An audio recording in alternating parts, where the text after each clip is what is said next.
और अपनी दूरंदेशी से मजलिस इत्तेहादुल मुस्लिमीन को खड़ा किया। अगर आप मजलिस इत्तेहादुल मुस्लिमीन और सरजमीन दखन की तारीख का मुताला करेंगे तो आपको मालूम होगा कि 1958 में मौलवी अब्दुल वाहिद ओवैसी रहमतुल्लाह अलैह, जो जामे निज़ामिया के से आलिम फाजिल की डिग्री हासिल की, पेशे के एतबार से एक बेहतरीन वकील थे। जब मजलिस इत्तेहादुल मुस्लिमीन का अहिया उन्होंने किया, पुलिस एक्शन होकर 10 साल का लंबा अरसा हो चुका, अब्दुल वाहिद ओवैसी ने मजलिस इत्तेहादुल मुस्लिमीन का अहिया किया, इसका नाम बदला और उसको हिंदुस्तान के दस्तूर के ताबे बनाया और इस बात का ऐलान किया कि मजलिस इत्तेहादुल मुस्लिमीन हिंदुस्तान के आइन के मुताबिक और हिंदुस्तान के आइन के फंडामेंटल राइट्स के हुकूक जो दिए गए उसको हासिल करने की लड़ाई लड़ेगी। और मजलिस इत्तेहादुल मुस्लिमीन गरीब और कमजोर और मजलूमों के लिए काम करेगी। और मजलिस इत्तेहादुल मुस्लिमीन सियासत में इससे इसलिए हिस्सा लेगी ताकि गरीब और मजलूमों को इंसाफ मिल सके। सियासत में इसलिए हिस्सा लेगी ताकि उनकी एक सियासी क़ियादत खड़ा किया जाए। और ये मकसद को लेकर अब्दुल वाहिद ओवैसी रहमतुल्लाह अलैह आगे बढ़े। यही अब्दुल वाहिद ओवैसी थे जिन्होंने उस वक्त के आंध्र प्रदेश में इस बात का मुतालबा किया था कि उन मुसलमानों को रिजर्वेशन मिलना चाहिए जो इनकम टैक्स अदा नहीं करते। अब्दुल वाहिद ओवैसी की दूरंदेश निगाहें ये देख चुकी थी कि हमारे भारत के संविधान और आइन में आर्टिकल 15 और 16 के तहत रिजर्वेशन तालीम में और रोजगार में मिल सकता है। इसीलिए सबसे पहले अगर उस वक्त के आंध्र प्रदेश में किसी सियासी शख्सियत ने या किसी मजहबी शख्सियत ने इस बात का मुतालबा किया तो उनका नाम अब्दुल वाहिद ओवैसी था। जब सबसे पहले बैकवर्ड क्लास का कमीशन बनाया गया, मरहूम सदर फखरे मिल्लत अलैहिर्रहमान ने इस बात का मुतालबा किया कि मुसलमानों को उनकी पसमानदगी की बुनियाद पर रिजर्वेशन मिलना चाहिए। और यही वजह है कि अब्दुल वाहिद ओवैसी को उस वक्त की कांग्रेस की हुकूमत ने 11 महीने जेल में नजरबंद किया और उस वक्त की कांग्रेस की हुकूमत ने अब्दुल वाहिद ओवैसी के अकाउंट्स को सीज कर दिया।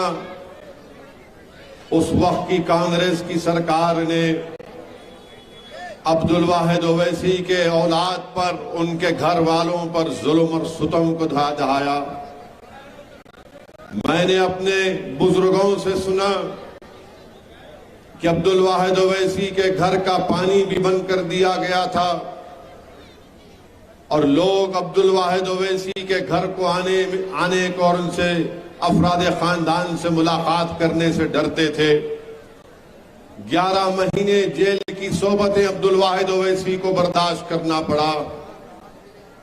उस वक्त की हुकूमत ने कई पेशकश किए कि आप सियासत से दस्तबरदार हो जाइए, मगर अब्दुल वाहिद ओवैसी फखरे मिल्लत अलैहिर्रहमान ने उन तमाम पेशकशों को मुस्तरद किया, ठुकराया और ये कहा कि तुम नहीं जानते तारीख को, तुम सीरतुन नबी को नहीं पढ़े हो।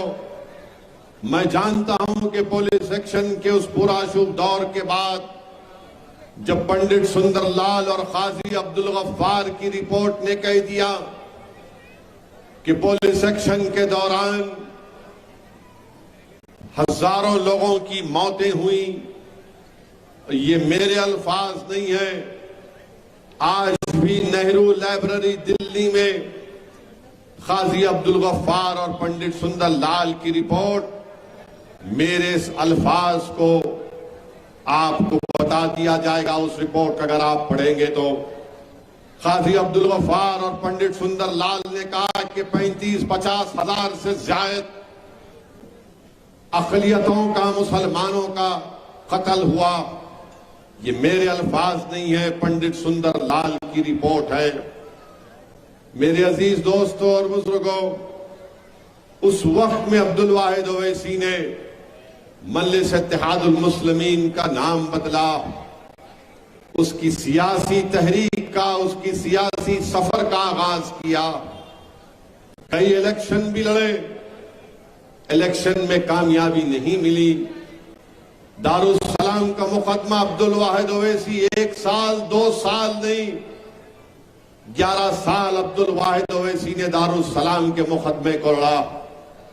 और जब दारुस सलाम के मुकदमे में कामयाबी मिली तो अब्दुल वाहिद ओवैसी ने दारुस सलाम को अपने नाम पर नहीं किया, बल्कि कहा कि ये उस अवाम की और गरीबों की अमानत है और सुबह क़यामत तक दारुस सलाम गरीबों और मजलूमों का एक मरकज रहेगा। अब्दुल वाहिद ओवैसी ने दारुस सलाम पर जो उस वक्त के फायर सर्विस का कब्जा था, उनसे किराया हासिल किया और किराया हासिल करने के बाद अब्दुल वाहिद ओवैसी ने दारुस सलाम के अतराफ में मलगियात को तामीर किया ताकि मजलिस इत्तेहादुल मुस्लिमीन की आमदनी कुछ हो सके। जब अब्दुल वाहिद ओवैसी मजलिस इत्तेहादुल मुस्लिमीन के सदर बने, जब दारुस सलाम नहीं था, जब मजलिस के पास एक एमएलए छोड़ो एक रुकने बल्दिया नहीं था, जब अब्दुल वाहिद ओवैसी ने मजलिस इत्तेहादुल मुस्लिमीन के जलसों का आगाज किया तो शहर हैदराबाद में लोग, अवाम में इतना खौफ था कि लोग मजलिस के जलसे में शिरकत करना छोड़िए, मजलिस के जलसे में लाइट देने से डरते थे। यही अब्दुल वाहिद ओवैसी थे जिन्होंने मजलिस के जलसों को बगैर लाउड स्पीकर और माइक के 15-20 लोग खड़े होते, उनके दरमियान में अब्दुल वाहिद ओवैसी चल चल कर तकरीर करते, लोगों में एक एतमाद को बहाल करते, डर और खौफ को दूर करते। कभी मजलिस के जलसे में 2 लोग, कभी 5 लोग, कभी 10 लोग, कभी लोग अपने घर के खिड़कियों से झांक कर मजलिस के जलसों को अब्दुल वाहिद ओवैसी की तकारीर को सुनते। ये वो मर्द मुजाहिद था जिसने देख लिया था कि आने वाले 100 साल में अगर भारत के मुसलमानों को, दलितों को अपने हक को हासिल करना है तो उनको अपनी सियासी क़यादत बनाना पड़ेगा। मैं सलाम करता हूं अब्दुल वाहिद ओवैसी को जिन्होंने सरजमीन दखन में इस अपनी दूरंदेश निगाहों से इस बात को महसूस कर लिया था। मैं सलाम करता हूं हजरत इस्माइल साहब को रहमतुल्लाह अलैह को जिन्होंने इंडियन मुस्लिम लीग की बुनियाद को डाली। इन 2 शख्सियतों ने इस बात को महसूस कर लिया था कि जब तक मुसलमानों की, दलितों की एक सियासी क़यादत नहीं बनेगी, उनसे इंसाफ नहीं होगा। यही अब्दुल वाहिद ओवैसी थे जिन्होंने 1961 में चीन के खिलाफ तकारीर में कहा था कि भारत को अगर मुस्तकबिल में खतरा होगा तो चीन से होगा। आज दुनिया 2023 में कहती है कि चीन से भारत को बहुत बड़ा खतरा है।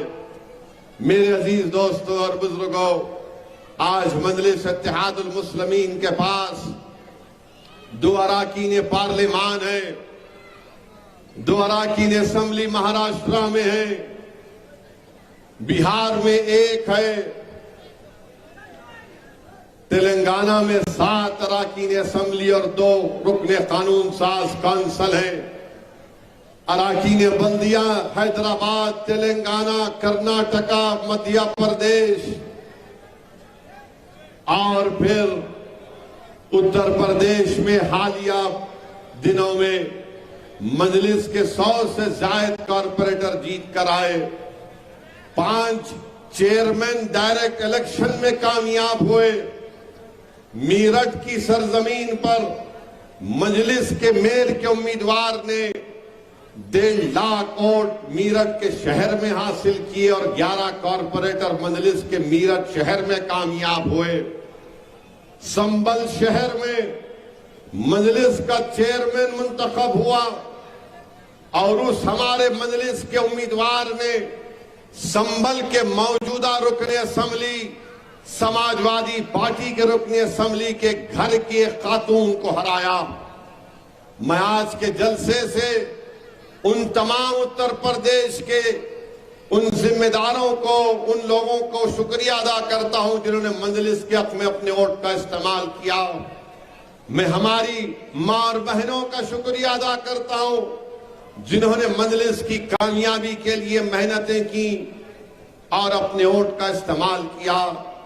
मैं सलाम करता हूं संभल की उन हमारी मां और बहनों का जिन्होंने भूख और प्यास और तकालीफ को बर्दाश्त किया और संभल से मजलिस के चेयरमैन को कामयाब किया। ये हमारी जिम्मेदारी है कि हम मजलिस के पैगाम को लेकर और आगे बढ़े, भारत के कोने कोने में जाएं और मजलिस इत्तेहादुल मुस्लिमीन को मजबूत करें। अब्दुल वाहिद ओवैसी के जेर क़यादत जब पहला इलेक्शन लड़ा गया, बल्दिया का इलेक्शन लड़ा गया था, तो लोग ताजुब करने शुरू कर दिए। लोगों को परेशानी हुई कि 16 या 18 अराकीन बल्दिया मजलिस के जीत कर आए थे, उसमें से 5 या 6 हमारे दलित भाई रुकने बल्दिया मुंतखब होकर आए। तो रातों रात कांग्रेस की हुकूमत ने जब हैदराबाद और सिकंदराबाद की बल्दिया अलग थी, तो मजलिस की बढ़ती हुई ताकत को देखकर और मजलिस की कामयाबी के कदमों को रोकने के लिए उन्होंने हैदराबाद और सिकंदराबाद की बल्दिया को एक बना दिया। बहरहाल मेरे अजीज दोस्तों और बुजुर्गों, हम उस शख्स को खराज अकीदत पेश करने के लिए आज जमा हुए हैं जिन्होंने अपनी जिंदगी का एक एक लम्हा मजलिस इत्तेहादुल मुस्लिमीन की मजबूती के लिए, मजलिस इत्तेहादुल मुस्लिमीन की कामयाबी के लिए लगा दिया। मेरी अल्लाह से सिर्फ यही दुआ है कि अल्लाह सुब्हानहू व तआला फख्र मिल्लत अलैहिर रहमान और उनके साथ वो तमाम जो साथियों ने, हमारे बुजुर्गों ने, जो उस वक्त जब मजलिस के पास कुछ नहीं था, जिन्होंने तकालीफ और मसाइब और मुश्किलात को बर्दाश्त किया, अल्लाह हमारे तमाम मरहूम कायदीन को, सदरों को, अराकीन को अल्लाह उनकी मग़फ़िरत करे, अल्लाह उनके खबरों को नूर से भर दे और अल्लाह हम तमाम को उनका नेक नेमल बदल बनाए और अल्लाह हमको तौफीक दे कि हम उनके रास्तों पर चले। उनकी जिंदगी हमारे लिए एक मशाले राह है। अब्दुल वाहिद ओवैसी कुरान और सुन्नत के सख्त पाबंद थे, जामे निजामिया से पढ़े हुए थे। और मेरे अजीज दोस्तों और बुजुर्गों, मेरी आज मजलिस के मेरे तमाम रुफ़क़ाओं से अपील है कि अपने बुजुर्गों की कुर्बानियों को याद रखो। अफसोस हुआ जब दारुस सलाम में खत्म कुरान हुआ। आज मजलिस की इतनी बड़ी ताकत है, मगर दारुस सलाम में मुट्ठी भर अराकीन बल्दिया या सुदर मदीना है। याद रखो, अगर तुम अपने मरहूम कायदीन को भूल जाओगे तो फिर इससे बड़ा ना इंसाफी कोई और नहीं हो सकती है। अब्दुल वाहिद ओवैसी को उनकी फातिहा के दिन या उनकी बरसी के दिन लोगों की आने की जरूरत नहीं है, मगर एक एहसास हमारे दिलों में रहना चाहिए कि जब मजलिस के पास कुछ नहीं था, न दारुस सलाम था, और जब दारुस सलाम मिलता था तो सबसे पहले साइकिल पर लोग आते थे, रिक्शा में आते थे, बाद में दौर आया तो मोटरसाइकिल पर लोग आए। आज माशाअल्लाह इतनी गाड़ियां दारुस सलाम में आती हैं कि ऐसा लगता है कि दारुस सलाम का वसी मैदान गाड़ियों से भरा पड़ा है। मगर याद रखो, ये गाड़ियां इसलिए आई क्योंकि उस वक्त के गरीबों ने अपना खून पसीना बहाया। आज ये शान और शौकत मजलिस के पास इसलिए आई क्योंकि उन्होंने भूखे रहकर जेल की सलाखों में अपनी जिंदगियां गुजारकर जमाने और जालिमों का मुकाबला करके उन्होंने हमको यहां तक पहुंचाया। इसलिए हम तमाम को उन मरहूम कायदीन की कुर्बानियों को याद रखने की जरूरत है। मेरे अजीज दोस्तों और बुजुर्गों, आज तेलंगाना रियासत में 10 साल तेलंगाना रियासत को बनकर मुकम्मल हुए। बहुत से लोग मजलिस के बारे में तबसरा कर रहे हैं, बहुत सी बातें की जा रही हैं। मैं उन तमाम लोगों से ही कहूंगा, याद रखो, मजलिस अपने मौक़िफ़ में कभी तब्दीली पैदा नहीं करती। जब तेलंगाना का एजिटेशन उरूज पर था, मजलिस ने एक फैसला लिया। लोग लाख बातें कह सकते हैं, तारीख लिखने वाला लिखेगा कि मजलिस ने एक फैसला लिया था, मगर हम अपने फैसले से पीछे नहीं हटे। अगर आज मजलिस कोई फैसला लेती है तो हम अपने फैसले से पीछे हटने वालों का नाम मजलिस इत्तेहादुल मुस्लिमीन नहीं है। याद रखो, जो बड़ी बड़ी बातें आज कर रहे हैं, ये इख्तिदार किसी के पास नहीं रहता है। लोगों को बड़ी गलत फहमी रहती है कि इख्तिदार हमारे पास रहेगा। इख्तिदार अलेक्जेंडर के पास नहीं रहा, इख्तिदार खिलजियों के पास नहीं रहा, चंद्रगुप्त मौर्य के पास नहीं रहा, इख्तिदार बड़े बड़े बादशाहों के पास नहीं रहा। तो इसलिए जो लोग आज मजलिस के बारे में बात कर रहे हैं, बोलिए आप, मुझे कोई इतराज नहीं है, जमहूरियत है। मगर हम जब कोई फैसला ले लेते हैं तो इंशाअल्लाह ताला उस फैसले से पीछे हटने वाली जमात का नाम मजलिस इत्तेहादुल मुस्लिमीन नहीं है। किसी ने कह दिया कि क्या मुसलमान ही मजलिस को वोट देते, किसी ने कह दिया कि क्या मुसलमान मजलिस को वोट देते, हमको नहीं देते। अरे भाई, मैं कौन होता हूं? मैं तो एक गुनाहगार हूं। ये तो अल्लाह का करम है, सदका नबी करीम सल्लल्लाहु अलैहि वसल्लम का, सदका अहले बैत का, अहले दिल की दुआएं हैं कि मजलिस इत्तेहादुल मुस्लिमीन को वोट भी मिलती है और मजलिस कामयाब भी होती है। मैं इस तरह के बड़े बड़े दावे नहीं कर सकता, ना कभी करूंगा। हाँ, जब मेरी जमात का फैसला होगा तो मैं अपने उस फैसले को मनवाने के लिए अवाम के दरमियान में जाऊंगा। आप कहते रहिए कि क्या ओवैसी के बोलने पर मुसलमान वोट देगा या नहीं देगा। अरे घोड़ा मैदान आगे है, आपको मालूम हो जाएगा कि किसको वोट पड़ेगा या नहीं पड़ेगा। कोई अगर कहता है कि हम हैदराबाद से लड़ेंगे, कोई अगर कहता है कि मजलिस के खिलाफ लड़ेंगे, अरे मैं तो तुमको दावत दे रहा हूं, आओ लड़ो मेरे खिलाफ। मैं तो तुमसे कह रहा हूं कि जहां कहीं भी मजलिस से मुकाबला करना है, मुकाबला करो।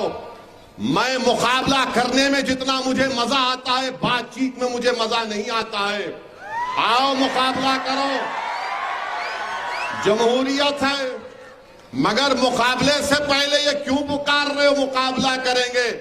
आओ बाबू मुकाबला करो। हम बहुत सोच से मुकाबला करके आए। नीलम संजीवा रेड्डी ने समझा कि अब्दुल वाहिद ओवैसी को 11 महीने जेल में डालने से अब्दुल वाहिद ओवैसी की हिम्मत टूट जाएगी, मजलिस नहीं बढ़ेगी। मगर 11 महीने की जेल की सौबतें और तकालीफ अब्दुल वाहिद ओवैसी के हौसले और अज़म में इजाफा कर दिया। कांग्रेस ने समझा कि इनके बैंक अकाउंट को बंद कर देंगे और अब्दुल वाहिद ओवैसी की औलाद पर पीने का पानी बंद कर देंगे।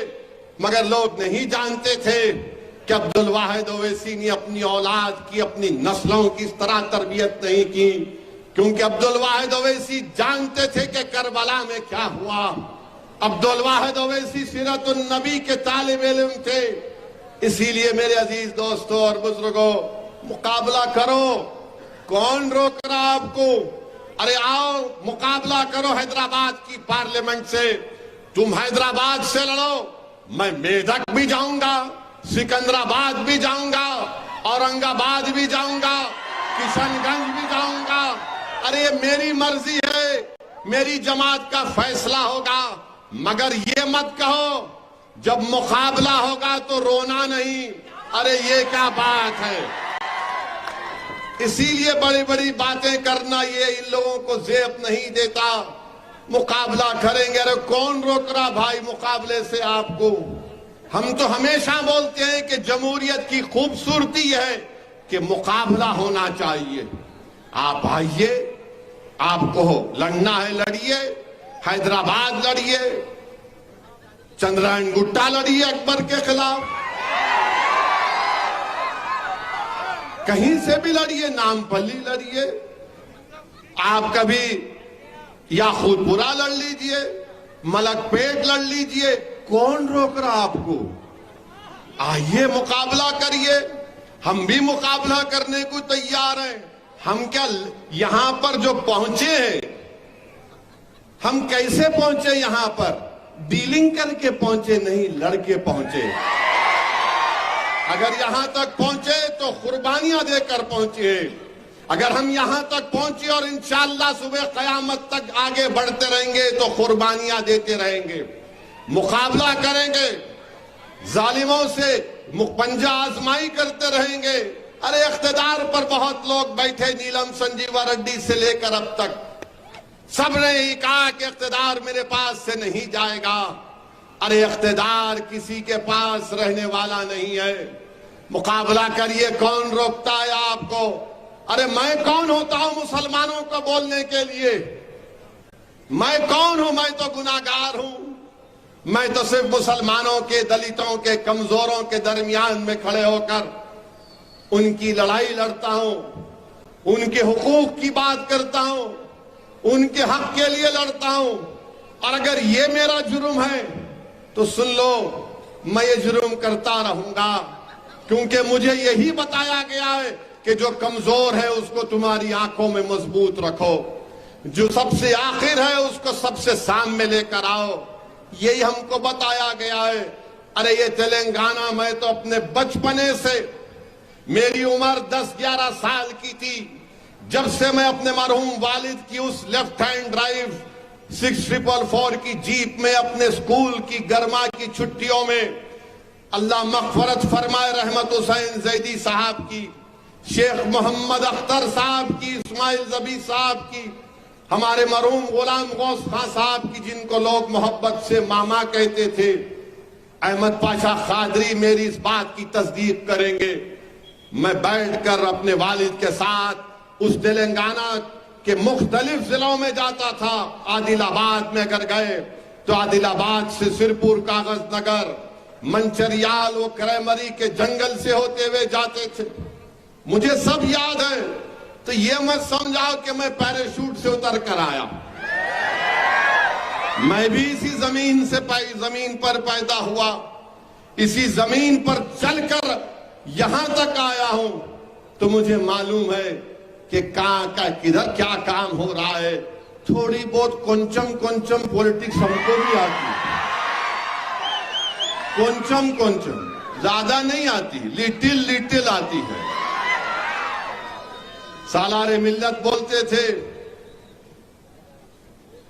सालारे मिल्लत के तकरीर का तारीखी जुमला मुहिबान मंजलिस को याद होगा कि सालार अपनी तकरीर में कहते थे कि हम हवाओं में सूंघ कर नहीं बोलते कि बारिश कब होने वाली है, हम हवाओं की से पहले इस बात को कह देते हैं कि बारिश कब हो रही है।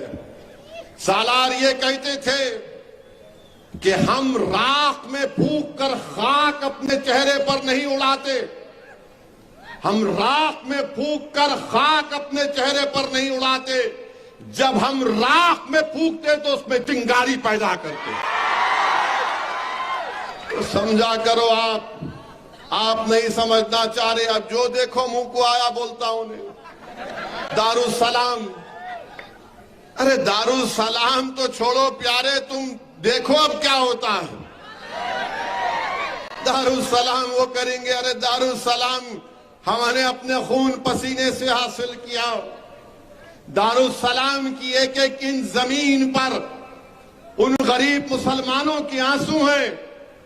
दारुस्सलाम की एक एक जमीन पर हमारा पसीना है। दारुस्सलाम की एक एक ईंट हमारे ख्वाबों की ताबीर है। दारुस्सलाम हमारे इत्तेहाद की निशानी है। दारुस्सलाम हमारी सियासी ताकत का मरकज है। तुम सियासी ताकत के मरकज से टकराना चाहते टकरा लो। जो दीवारों से टकराता है उसका सर ही फूट जाता है। मैं तुमको रोक नहीं सकता, मगर अगर तुम ये समझ रहे हो कि तुम में दीवानगी है तो तुम हमारी दीवानगी को नहीं जानते। तुम हमारी दीवानगी को नहीं जानते।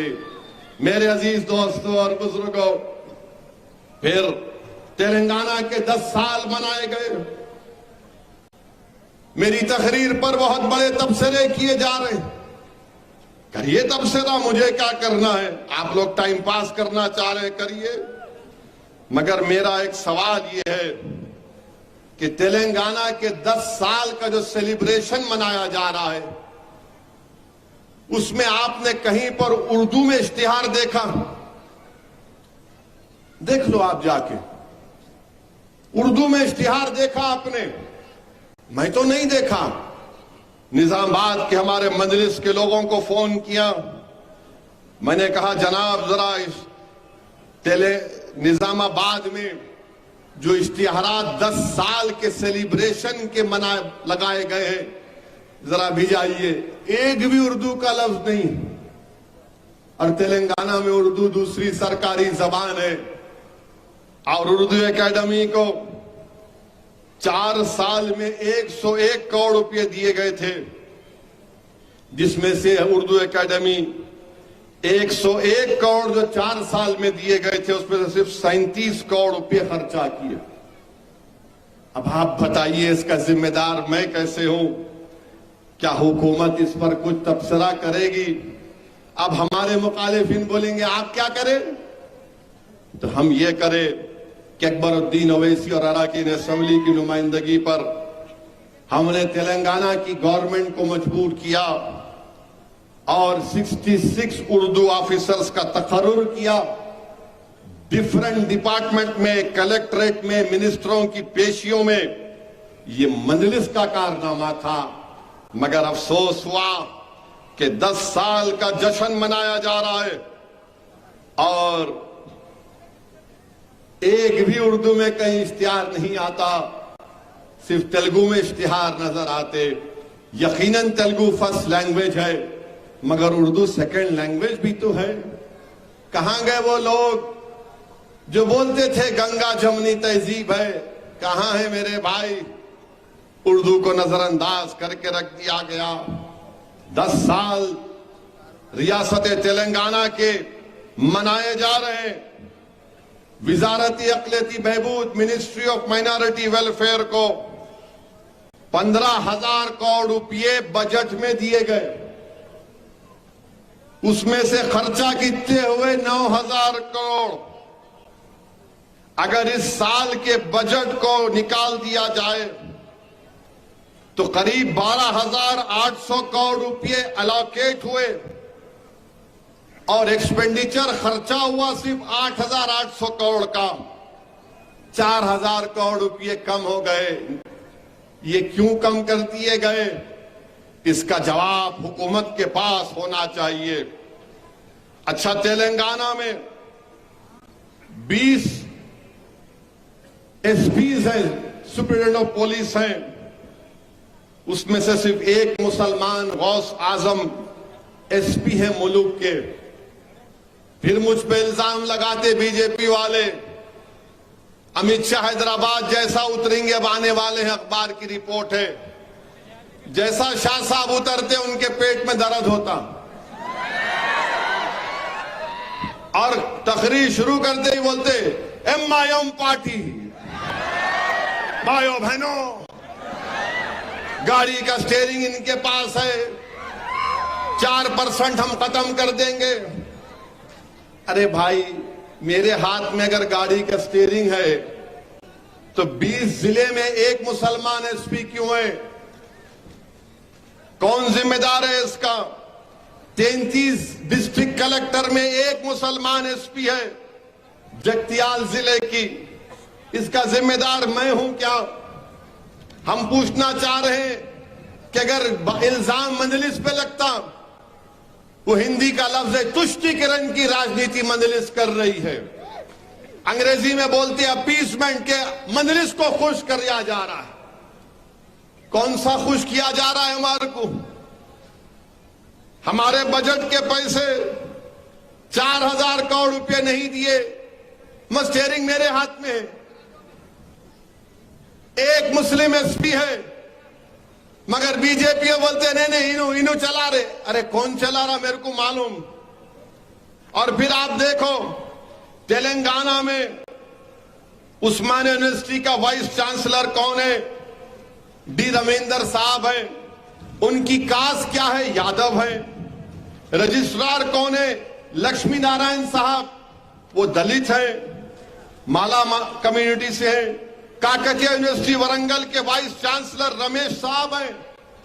मुनूर कापू हैं, बैकवर्ड क्लास के। Registrar Srinivas Rao upper caste के हैं। सत्यवाहाना यूनिवर्सिटी करीमनगर के वाइस चांसलर जनाब मल्लेश साहब माला बरादरी के दलित हैं। रजिस्ट्रार वरा प्रसाद हैं, अपर कास्ट के हैं। तेलंगाना यूनिवर्सिटी निजामाबाद के वाइस चांसलर रविंदर साहब हैं, बीसी हैं, बनिया कम्युनिटी के। रजिस्ट्रार यादगिरी हैं, मुनूर कापू हैं। पालमोर यूनिवर्सिटी महबूब नगर के वाइस चांसलर लक्ष्मीकांत राठौड़ हैं, हमारे शेड्यूल्ड ट्राइब के लंबाड़ा भाई हैं। रजिस्ट्रार गिरिजा है, जो दलित मादिगा के एससी हैं।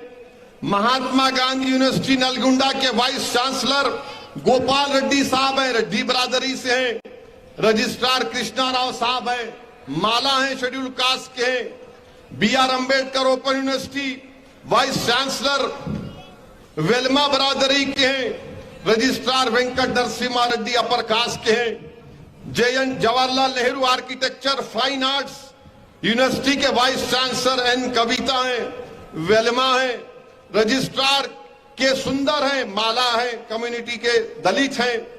पोट्टी श्रीरामुलु तेलुगु यूनिवर्सिटी के वाइस चांसलर किशन राव साहब वेलमा है, अपर कास्ट के। रजिस्ट्रार रमेश नायक शेड्यूल ट्राइब के।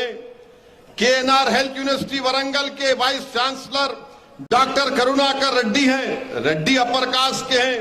रजिस्ट्रार डॉक्टर LS संधिया हैं। Professor Jaishankar agriculture university vice chancellor जनाब जयशंकर ने बड़ा मेहनत की तेलंगाना के उसूल के लिए, उनके नाम से एग्रीकल्चर यूनिवर्सिटी को रखा गया। वाइस चांसलर रघुनंदा राव है, वेलमा है। रजिस्ट्रार वेंकट रमना साहब हैं, बैकवर्ड क्लास के हैं। कोंडा लक्ष्मण तेलंगाना हॉर्टिकल्चर जो मुलुगु में, उसके vice chancellor doctor P. Neeraj Prabhakar है, वेलमा है। रजिस्ट्रार जनाब प्रकाश साहब हैं, बैकवर्ड कम्युनिटी के हैं। JNTU हैदराबाद के वाइस चांसलर नरसिम्हा रेड्डी साहब हैं। रजिस्ट्रार जनाब मंजूर साहब हैं, जो हमारे मुसलमानों में नूरबाश होते हैं, उनको BCB में मिलता है।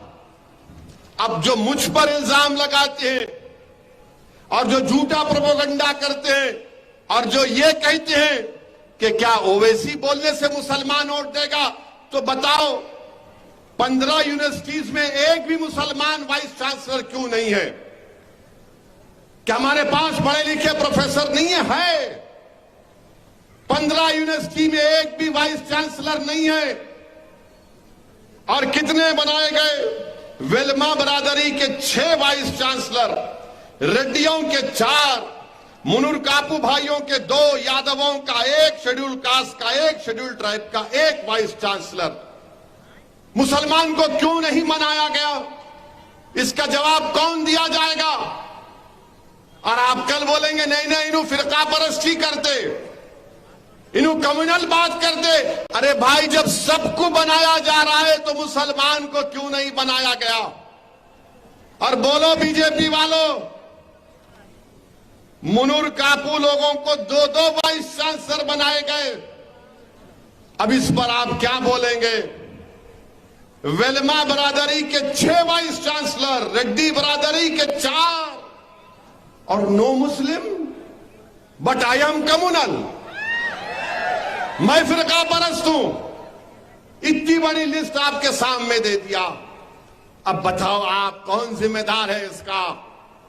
अच्छा, हद तो यह हो गई, ये जुबली हिल असेंबली कॉन्स्टिट्यूंसी है, बाजू आपकी है ना, वहां पर नए पुलिस स्टेशन बनाए जा रहे थे, तो वहां की आवाम ने कहा कि ठीक है, पुलिस ने प्रपोजल दिया, मेरा भी नहीं था, कि एक टोली चौकी पुलिस स्टेशन बनाया जाएगा। तो वहां के एमएलए साहब को तकलीफ हो गई, बोले नहीं टोली चौकी नाम कैसा? तो हमने कहा शेख पेट, तो बोले नहीं टोली चौकी नहीं, शेख पेट भी नहीं, नया पुलिस स्टेशन फिल्म नगर। आखिर टोली चौकी से शेख पेट को वहां के एमएलए को इतनी नफरत, एलर्जी क्यों है? क्यों है आखिर? और वहां के लोगों को फिल्म नगर जाना पड़ेगा 5 किलोमीटर दूर। अजीब मामला है। मगर मैं फिरका परस्त हूं, टोली चौकी के नाम से नफरत, शेख के पेट से नफरत, और शेख के पेट में कुछ भी नहीं है, उन्हें शेख है खाली। आप नहीं बनाना चाहते, ठीक है, अब आप देख लो, ये अवाम फैसला करेगी कि क्या करना है क्या नहीं करना है। मगर हम तो तैयार हैं भाई। और मजलिस का जो दफ्तर है, जो लोग जिम्मेदार लोग ये बोल रहे कि मुसलमान का इनको वोट देता, मैं उनको दावत दे रहा हूं, आप कभी दारुसलाम को आओ, दारुसलाम में बैठ कर देखो कि हमारे साथ एमएलए बैठते, मैं बैठता हूं, अराकीन बल्दिया बैठते हैं, कोई दरवाजा नहीं, अवाम आती हमसे काम करा के चले जाती। हम उनसे पूछते नहीं कि क्या तुम मुसलमान हो या दलित हो या बैकवर्ड क्लास हो या हिंदू हो या ब्राह्मण हो या रेड्डी हो या वेलमा हो या मुनूर कापू हो या मुदिराज हो।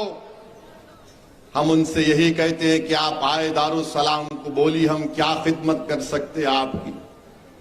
आज से 3 दिन पहले एक शेखर नामी शख्स आया था, 4 या 5 दिन पहले, आकर मुझसे कहा कि असद भाई, मैं सुल्तान बाजार में फुटपाथ पर डब्बा लगाकर कारोबार चलाता हूं। मैंने बोलो क्या है? बोले असद भाई, मेरी बच्ची एसएससी या इंटर में 90% लेकर आई, अपनी बेटी को भी लाया, साहब सिर्फ किताबें दिला दो, मेरी बच्ची काबिल बन सकती है। और उसकी किस्मत थी, मेरे एक जानने वाले वहां पर आए थे, उन्होंने मुझसे कहा कि मैं कुछ मदद करना चाह रहा हूं। तो मैंने कहा भाई इसकी मदद कर दो। तो उन्होंने मदद कर दी, उसकी देखा भी नहीं। उसके बाद मेरे को बोले असद साहब, मैं ये क्या देखा हूं कि आपने शेखर की बच्ची को मुझसे मदद करवा दिया। मैंने कहा देखो भाई, शेखर हो या शेख हो, हर एक की बेटी को पढ़ना चाहिए। हम कोई तफरका नहीं करते। मदद इंसान की करना जो मजलूम है, जो कमजोर है। उन्होंने कहा कि मैं सुनता था कि मजलिस के बारे में, मगर आज दारुसलाम को आकर देखा, मैंने जिंदगी में उस शेखर को नहीं देखा, जिंदगी में नहीं देखा। वो कौन है? उसकी बच्ची पढ़ेगी, काबिल बनेगी, मुल्क का नाम रोशन होगा, तेलंगाना मजबूत होगा, हैदराबाद मजबूत होगा। मेरे अजीज दोस्तों और बुजुर्गों, दारुसलाम में हम बैठ के काम करते, हम अपॉइंटमेंट लेके लोग नहीं आते हमारे पास, अपॉइंटमेंट लेके आने का टाइम ही नहीं है हमारे पास। और अगर कोई दारुसलाम में आकर मुझसे बोलता मेरे को फुला शख्स भी जाए, तो मैं उनको बोलता हूं फुला शख्स को आके बोलो तुमको जानते। साफ हम कहते हैं वो फुला फुला नहीं, डायरेक्ट आओ, बात करो, काम हुआ अच्छा है। बाज़ वक़्त नहीं भी होता, बाज़ वक़्त नहीं भी होता काम, मगर लोग अवाम को मालूम कि यहां पर गए तो इल्हाम मिल जाते, यहां पर गए तो इनका काम हो जाता। मेरे अजीज दोस्तों और बुजुर्गों, ये मजलिस इत्तेहादुल मुस्लिमीन का निजाम, ये काम का तरीका सालारे मिल्लत ने डाला था। तो अजीज दोस्तों और बुजुर्गों, और फिर तेलंगाना की हुकूमत से मैं खास तौर से ये कहना चाहूंगा, ये धरनी बहुत बड़ा दर्द हो गया भाई। अब आप लोगों को नहीं मालूम धरनी से क्या फायदा हो रहा आपको, मगर धरनी में वो जो हिबा होता है ना, ओरल गिफ्ट जब करते धरनी में चढ़ता ही नहीं है। सुप्रीम कोर्ट के फैसले बता दिए, सुप्रीम कोर्ट का फैसला है ओरल गिफ्ट हो सकता मुसलमानों में, मगर धरनी में चढ़ता ही नहीं उन्हें। अरे काय का धरनी है भाई ये। और फिर धरनी के ताल्लुक से हम तो हुकूमत को बताना चाहेंगे, अगर एक पर्टिकुलर सर्वे नंबर रिकॉर्ड हो गया नोशनल खाता बोल के और रिकॉर्डेड हो गया प्रोहिबिटेड प्रॉपर्टीज वेबसाइट में, तो सर्वे नंबर को बदल ही नहीं सकते। और धरनी से लोग परेशान हो रहे हैं, गरीब परेशान है। फिर कन्वर्जन ऑफ लैंड नाला करेंगे, ये आपका शेरलिंगमपल्ली, गंडीपेट, बालापुर, महेश्वरम, आपका इलाका राजेंद्र नगर, केसरा, मलकाजगिरी, यहां पर कीमतें बढ़ गई, नॉन एग्रीकल्चर प्लॉट है, तो इसको बदलना जरूरी है ना। नाला टू प्लॉट उन्हें करता ही नहीं धरनी, यानी इतने तकालीफ इस धरनी में। फॉर्म 32A का मसला है, उसमें क्या होगा बताओ आप। अच्छा, कई इसमें चीजें लिखकर लेकर आया हूं मैं, कई बार लेटर भी लिखा चीफ मिनिस्टर को, अब दोबारा लिख देता हूं। नहीं मालूम पहुंचेगा या देखेंगे क्या करेंगे, वो उनका मामला है, मगर धरनी से गरीब बहुत परेशान है, अवाम बहुत परेशान है, और हिबा तो होता ही नहीं है। अच्छा, ये जो बीजेपी के लोग पूरे मुल्क में, पूरे देश में नफरत की फिजा को बढ़ा रहे हैं। अभी महाराष्ट्र कोल्हापुर में एक धरना हो गया, 30,000 आरएसएस के लोग रोड पर निकल कर आ गए, और क्या निकल कर आए कि किसी ने टीपू सुल्तान की फोटो लेकर निकला, तो आप रोड पर निकल कर आ गए। मैं नरेंद्र मोदी देश के प्रधानमंत्री, वजीर आजम से और बीजेपी आरएसएस से पूछना चाहता हूं, जब आपने अनलॉफुल एक्टिविटीज प्रिवेंशन एक्ट में उसके फर्स्ट शेड्यूल में आपने 44 ऑर्गेनाइजेशन को कहा कि बैन है, तो आप एक लिस्ट बना दो कि नाम टीपू रखे तो बैन, औरंगजेब रखे तो बैन, बाबर रखे तो बैन, खिलजी रखे तो बैन, जहांगीर रखे तो बैन, बहादुर शाह जफर रखे तो बैन, शाहजहां रखे तो बैन, कुली कुतुब शाह रखे तो बैन। निकाल दो लिस्ट, ये नाम भी नहीं रख सकते आप, बोल दो। टीपू की फोटो लेकर गए, तो उनका एक मिनिस्टर है महाराष्ट्र का, गार्डियन मिनिस्टर दीपक केसरकर उनका नाम है, उन्होंने बोले कि हम 21 लोगों को पकड़ लिए। फोटो रखना जुर्म है तो बताओ कौन सा सेक्शन है आईपीसी का। आपके पास प्रोहिबिटेड लिस्ट है तो नामों की लिस्ट भी बना दो आप, और बोल दो कि असदुद्दीन ओवैसी नाम नहीं रखना, वरना उसकी जबान से भड़काऊ भाषण निकलता है। बोल दो ये नाम नहीं रख सकते आप, और आप ये बोल दो कि वो प्रोहिबिटेड नामों की लिस्ट में हम गोडसे का नाम नहीं रखेंगे क्योंकि हमारा प्यारा है, हम आपटे का नाम नहीं रखेंगे क्योंकि हमारा वो दिलबर है, मदन लाल पहला का नाम नहीं रखेंगे क्योंकि हमारा दूध पेड़ा है। अब नाम पे भी मामला आ गया, नाम पे। अरे वो टीपू की भी फोटो नहीं थी, वो किसी औलिया अल्लाह की फोटो थी, बच्चे जाकर समझाए पुलिस वालों को, मगर इन्हें बोल दिया नहीं फोटो नहीं रखना। महाराष्ट्र के होम मिनिस्टर देवेंद्र फडणवीस बोले ये औरंगजेब की औलाद। अच्छा, आपको पूरे मालूम कौन किसकी औलाद है, आपको मालूम? मेरे को नहीं मालूम था, इतने एक्सपर्ट है आप। तो तो फिर ये गोडसे की औलाद कौन है, बोलो हमको। ये आपटे की औलाद कौन है, हमको बोलो। ये इनकी औलाद। अरे बाबा ये तो बताओ, महाराष्ट्र में आपने हुकूमत ने 50 जलसे करवाए, किसके नाम पे? लव जिहाद के नाम पे। अच्छा आपको मालूम लव जिहाद पहले कहां शुरू हुआ था? सबसे पहले माने लव जिहाद का मतलब कोई माने झूठ धोखा देना। अब मैं बताता हूं आपको, कल अगर कोई संघी आरएसएस या अंबेडकर का दुश्मन या मुसलमानों का दुश्मन या संविधान का दुश्मन लव जिहाद बोला तो बोलना रे चुप। अब सुनो, ये एक आदमी का नाम था आपटे, एक आदमी का नाम था मदनलाल पावा। आपटे कौन था, मदनलाल पावा कौन थे मालूम आपको? नहीं मालूम, पढ़ते नहीं ना, खाली ये बस खिलौना देखते रहते। नहीं नहीं नहीं नहीं, नहीं। कितने लाइक आए रे देख, कितने आए देख, मैं इंस्टाग्राम पे कितना देख। अरे क्या है, पढ़ो जरा। बहरहाल ये आपटे मदनलाल पावा गोडसे के साथ मिलकर महात्मा गांधी के कत्ल के मुजरिम हैं।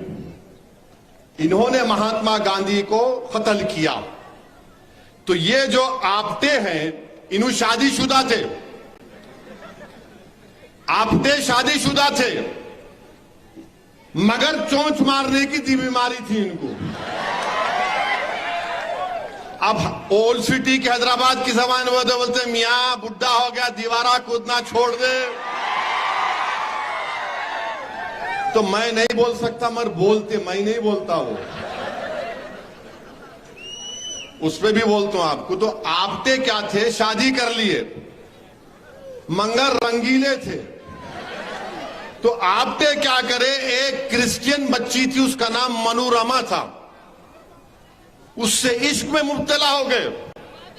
शादीशुदा थे, उससे रंगरलियां मना रहे थे। उन्होंने बंबई में पढ़ते थे, तो इन्होंने जाके इनको चौपाटी पे लेके जाते थे, बैठ के पिक्चर देखते थे। बहुत बार, अब नहीं बोल सकता, 12 लंबी कहानी है उनकी।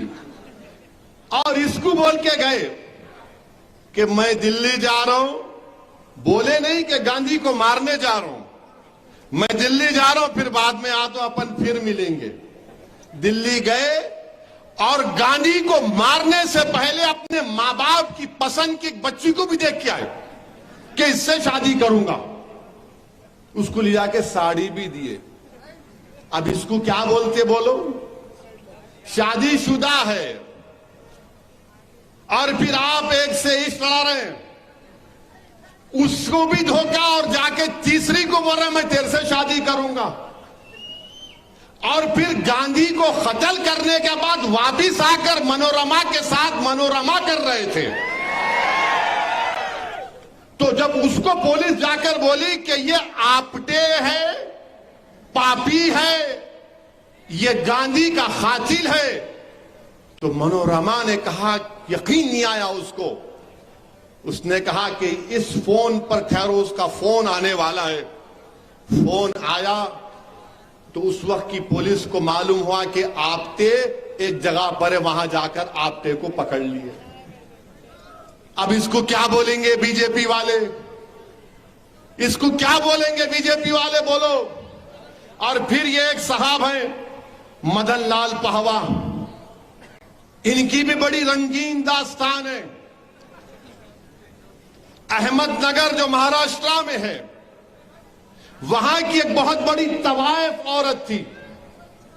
हाँ तुम सुनो, अभी रंगीन बात करो, तुम्हारे को एक साइड उड़ो रहे, बैठे रहो, सुनो।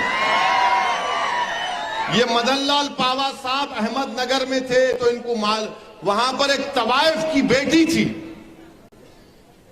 वो तवायफ की बेटी से इश्क में मुब्तला हो गए और उसके साथ उन्होंने जो भी, तो मदनलाल पावा, उसका नाम शेवंती था। क्या नाम था उसका? शेवंती। ये मदन लाल पाहवा भी गांधी के कत्ल में मुलविस थे। ये रेफ्यूजी थे, पाकिस्तान उस वक्त के वहां से आए थे। गांधी के कत्ल के बाद जब इनको गिरफ्तार किया गया तो ये शेवंती जिसने कसम खाई थी कि मैं तवाइफ की तरह जिंदगी नहीं गुजारूंगी, मैं मदन लाल पाहवा के साथ शादी करूंगी, उसका दिल इतना टूटा कि वो अपनी मां की तरह तवाइफ बन गई। ये वो लोग हैं। अरे ये लोग धोखा देने वाले हैं, ये लोग गंदे लोग हैं। और 1988 में शेवंती की मौत हुई। अब आप बताओ, अच्छा ये मदन लाल पाहवा गांधी के कत्ल में सजा हुई, फांसी नहीं हुई थी, छूट गए। 64 में छूटे, तो 64 में छूट गए तो लैला के पास जाना ना, देखो मैं आ गया, नहीं गए, शादी कर लिए। इन्हों आके हमको आईना दिखा रहे, अरे तुम्हारी तारीख को जानता हूं मैं, तुम्हारा शिजरा खोल सकता हूं पूरा। अब खाली 2 एग्जाम्पल दिया हूं, अगर और दूंगा तो बहुत तकलीफ हो जाएंगी बीजेपी संघ परिवार वालों को। अब आप हमको बोल रहे लव जिहाद। अच्छा वो एक भोपाल का मजे का किस्सा हुआ, पढ़े अखबार में? नहीं पढ़े, नहीं पढ़ते तुम लोग। खैर मैं ही पढ़ा। वो एक बीजेपी की एमपी है मोहतरमा, उन पे बहुत बड़ा वो मालेगांव का मुकदमा चल रहा। तो एक बच्ची के अम्मा बाबा उनको जाके बोले, मैडम हमारी बच्ची किसी के इश्क में मुब्तला हो गई। तो उन्होंने बोले उसका एक ही इलाज है, उसको ले जाकर केरला पिक्चर दिखाएंगे। क्या नाम है केरला? हाँ? हमारे एमएलए अच्छा जानकारी रखते हैं। तो बहरहाल केरला स्टोरी लिख जाके वो मैडम दिखाए बच्ची को, उन्हें देखने के दिन उसी रात अपने घर से भाग गए। अरे क्या दिखाया रे भाई तू उसमें? उन्हें भाग गए। मीडिया लिखा, मैंने लिखा, उन्हें भाग गए। इसीलिए हम बोल रहे गवर्नमेंट से, ये इश्क के मामलात में मत आओ आप, जो सही कर रहा है कर लें दो, मगर आप कबाब में हड्डी नहीं बनेंगे बल्कि पत्थर बनेंगे। अब आप बोलते लव जिहाद। अच्छा अगर महाराष्ट्र में लव जिहाद हो रहा है तो एक एस्टिमेट दो, नंबर दो कि अहमदनगर में ये हुआ, कोल्हापुर में ये हुआ, सांगली में हुआ, वेस्टर्न महाराष्ट्र में हुआ, मराठवाड़ा में हुआ। बताओ कुछ नहीं है। नहीं, लव जिहाद हो रहा है। कहां हो रहा है, किधर हो रहा है? 50 जलसे बीजेपी की सरकार ने महाराष्ट्र में करवाए, सिर्फ नफरत फैलाने के लिए, मुसलमानों को, इस्लाम को बदनाम करने के लिए। और मैं खड़े होकर जिम्मेदारी के साथ कह रहा हूं कि साजिश यही है कि पार्लियामेंट के इलेक्शन से पहले महाराष्ट्र में कोई फसाद करवाया जाए। मैं सलाम करता हूं औरंगाबाद के हमारे मजलिस के अरकान को और इम्तियाज जलील को। जब महाराष्ट्र औरंगाबाद में फसाद कराने के लिए पूरी कोशिश हो रही थी तो इम्तियाज जलील ने 3 घंटे एक मंदिर के सामने खड़े होकर मंदिर की हिफाजत की और फसाद होने नहीं दिया। इस स्क्रिप्ट पर इम्तियाज जलील ने पानी डाल दिया। इसीलिए हम महाराष्ट्र की बीजेपी की हुकूमत से, गवर्नमेंट ऑफ इंडिया से ये कह रहे हैं कि आप रोको इन चीजों को। महाराष्ट्र में आपको पार्लियामेंट जीतना है वो अलग बात है, मगर इस तरह से नहीं होगा। आपकी सरकारें 30,000 लोग कैसे निकल कर आ गए? और ये कौन सी जबान है एक डिप्टी चीफ मिनिस्टर की, जो चीफ मिनिस्टर था 5 साल के लिए, और जो उसके अतराफ के लोग बोलते हैं कि एक दिन वो प्रधानमंत्री भी बन सकता है, वो कह रहा औरंगजेब की औलाद। फिर गोडसे की औलाद कौन है? आप्टे की औलाद कौन है? मदन लाल पाहवा की औलाद कौन है? मेरे अजीज दोस्तों और बुजुर्गों, फिर आप देखेंगे मध्य प्रदेश में दामू एक जिला है, वहां पर एक गंगा जमुना स्कूल है। इस स्कूल ने इश्तिहार दिया कि हमारे पास इतने बच्चियां पास हो गए आला दर्जात में। एक बच्ची की फोटो थी दुपट्टा डाले हुए, तो मध्य प्रदेश के चीफ मिनिस्टर का बयान आ गया, मैं अपनी भतीजियों और भांजियों पर जबरदस्ती हिजाब डालने की मुखालिफत करता हूं। गंगा जमुना स्कूल में पहुंच के उसका एफिलिएशन कैंसिल कर दी बीजेपी ने। फिर कलेक्टर को बोले, दामों के कलेक्टर गए, कलेक्टर जाकर देखे तो मालूम हुआ कि ऐसा कोई जबरदस्ती है ही नहीं, किसी को हिजाब निकाब या दुपट्टा का प्रेशर ही नहीं है। कलेक्टर ने ट्वीट किया कि सब बकवास है, झूठ है। एसपी ने कहा कि झूठ है, वहां के सुपरिटेंडेंट पुलिस ने, मगर उसके बावजूद भी मुख्यमंत्री बोले नहीं कुछ तो है। उसके बाद क्या हुआ कि वहां पर उस जिले के बीजेपी के सदर ने डिस्ट्रिक्ट एजुकेशन ऑफिसर जब अपने ऑफिस को जा रहा था तो उसके मुंह पर काली इंक फेंक दी कि तूने सही रिपोर्ट नहीं दी, वहां पर बच्चियों को, हिंदू बच्चियों को हिजाब पहनाया जा रहा है। कलेक्टर बोल रहा है, एसपी बोल रहा है, मगर नफरत है मुसलमानों से, नफरत है, हमारी बच्चियां हिजाब पहनती हैं। इससे बढ़कर और क्या कह सकता हूं मैं। उत्तर प्रदेश में बरेली से दिल्ली बस जा रही है, बस रास्ते में रुकी तो किसी मुसलमान ने कहा कि भाई एक 3 मिनट रुक जाओ, हम नमाज पढ़ लेते हैं।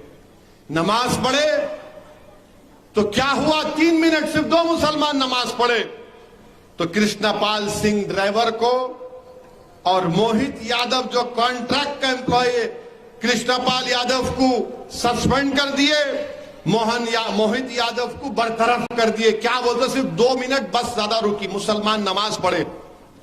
अरे नमाज पढ़े तो क्या क़यामत आ गई बोलो। अगर नमाज पढ़ना गुनाह है तो पूरे गवर्नमेंट के दफ्तरों से किसी का भी मजहबी निशान नहीं होना चाहिए। फिर कोई कलेक्टर का ऑफिस का इनाग्रेशन हो, सेक्रेटेरिएट का हो, कोई मजहबी त्योहार नहीं होना चाहिए। 2 मिनट के लिए बस रुकी तो आपने बस के ड्राइवर को सस्पेंड और बेचारा जो कॉन्ट्रैक्ट एम्प्लॉय था मोहित यादव, उसको आपने बरतरफ कर दिया।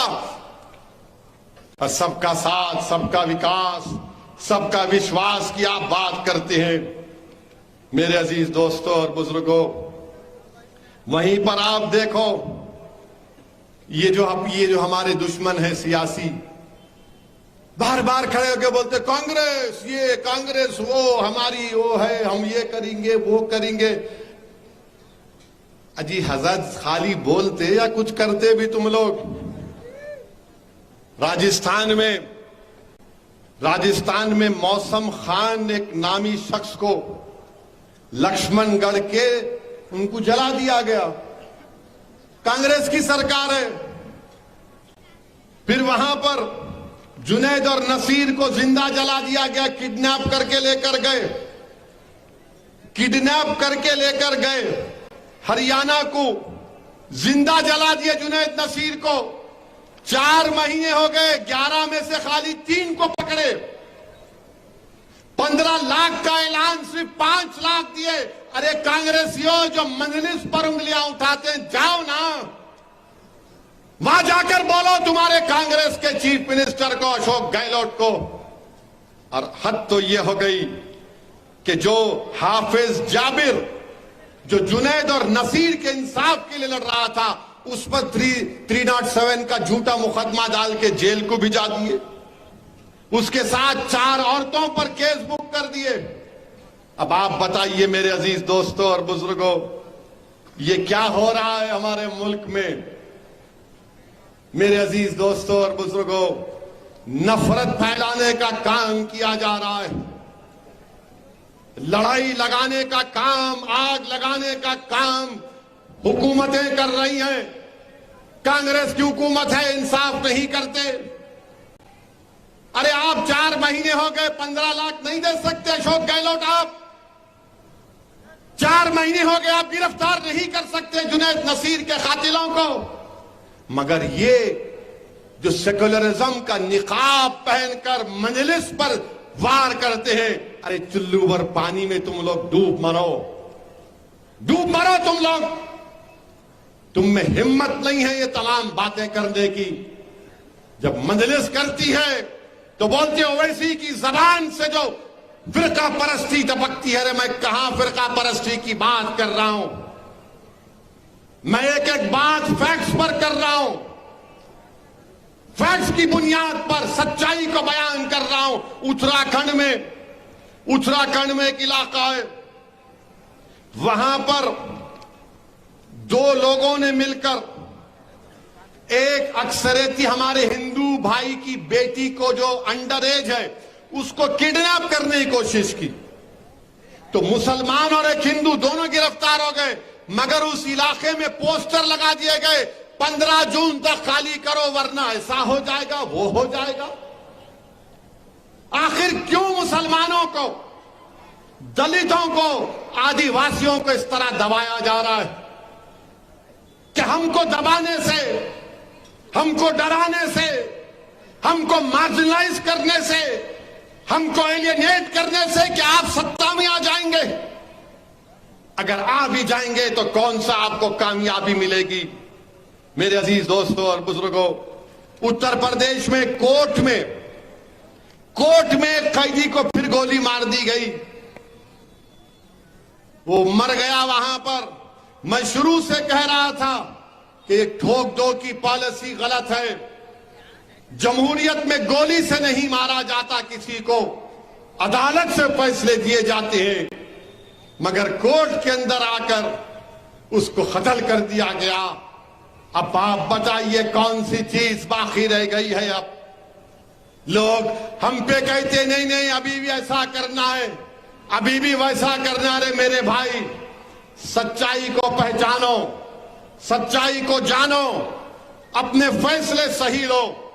मगर सब लोग ये जो दिल्ली में बैठे हुए चौधरी है ना, जो सौदा करते हैं मुसलमानों के नाम पर, अरे आरएसएस से तुम बात करोगे और तुम सेकुलरिज्म को बचाओगे, आरएसएस से तुम बात करोगे और सेकुलर पार्टियों को कामयाब करोगे।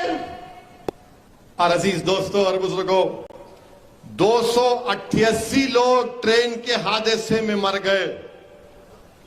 हमारे प्राइम मिनिस्टर भी पहुंच गए, मगर कैसे हादसा हुआ वो मरने वाले नहीं मालूम किस किस के भाई बहन थे।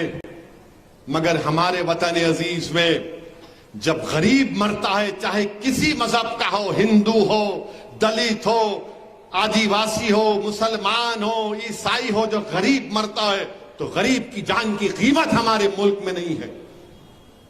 सब मरते हैं, मगर दलित जब गरीब मरता है, मुसलमान या गरीब हिंदू मरता है, कोई उससे कोई इंसाफ नहीं होता।